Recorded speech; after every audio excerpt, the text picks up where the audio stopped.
Hey guys, John here. Welcome back to the series, How to Use Diva. This is video 6, and today we're talking about the DCO Oscillator panel. So let's go here to the bottom right under Presets, and let's select this 8 templates folder, and then go to the Init June 60. So this panel is modeled after the Roland Juno 60, and it's very cool. It's a little bit more simplistic than some of the other ones, but let's dive into this thing. So over here on the left-hand side, let's double-click this slider here and put that back to default. We'll come back to that in just a little bit. And these sliders here, let's put all these up to the top here. So this one is kind of interesting because we're almost in a way combining waveforms. So we have our main waveforms over here. We have the pulse section and the sawtooth. Then we have a sub-oscillator, and then we have noise. So diving into this, let's select this first pulse here and let's drag it down for 1 because these lines right here are going to mean silence. So we're not going to hear anything if we have all these all the way at the top here, even if we press keys. So we have to change the shape first. So for this first one under pulse, let's scroll this down, and that's going to be a square wave. The next one down is going to be a more narrow square wave or a pulse wave. And this one down here, now what we can do is we can go to this pulse width, and now we can change it.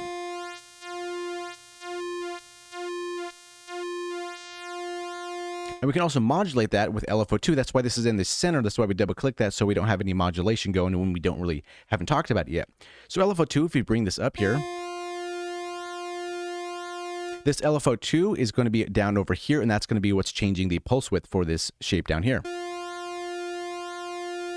Okay, let's put that back to default, and let's turn this one off. Now for the sawtooth, right here we have the silence, so which we don't hear anything. Then we have our sawtooth. And we have a lot of different variations of these. That's why it's kind of nice to see these shapes down here, and also look at it in the oscilloscope, because they have very bizarre shapes. So the next one, and so on and so forth.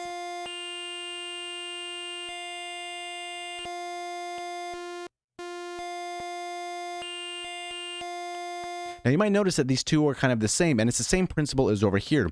The fourth shape from the top, so 1, 2, 3, 4 is going to be for the pulse width modulation, and the same applies down here. So 1, 2, 3, 4. So this one right here can be changed, as we can modulate that with LFO2. Or we can also just set the pulse width. We can do that manually and not have to have that modulate. Okay, so moving on from there, down over here we have this envelope 2 and LFO2. So let's put these both to LFO2 since we've kind of been using LFO2 the whole time.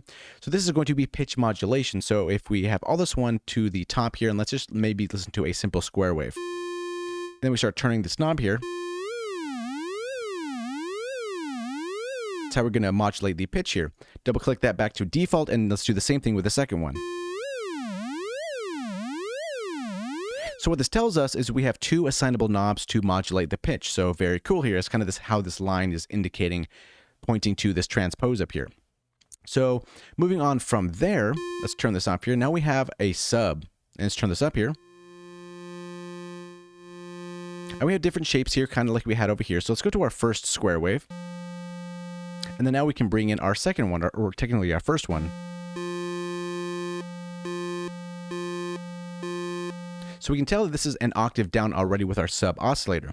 So we have all these different types of shapes here for our sub. And for square, our narrow kind of square with a little bit of change here. It's kind of not just this pulse wave. There's also a little bit of change here at the bottom, which is very interesting. Then moving on. And as you can see, these squares here and these pulse right over here is a little bit stretched out longer, which is going to be yet again another octave down.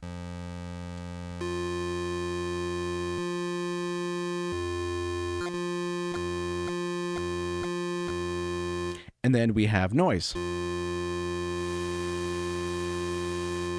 So what's really cool about this one over here, so let's say we bring the sub down, and then we select the square wave over here. Let's select a saw wave for this sawtooth here, and then let's check out this shape. So in a way, we're kind of combining these different shapes here.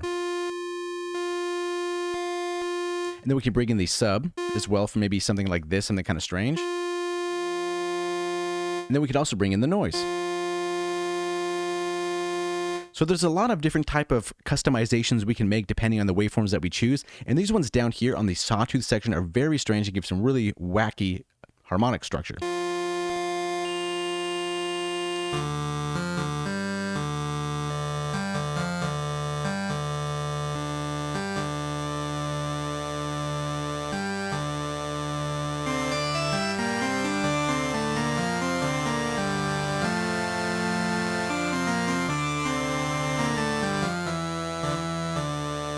So yeah, that's basically the DCO in a nutshell. Hopefully you learned something from it. It's a very simplistic module, but it sounds pretty cool, as all the modules do in this synth. So thank you so much for watching, and we will see you in the next video.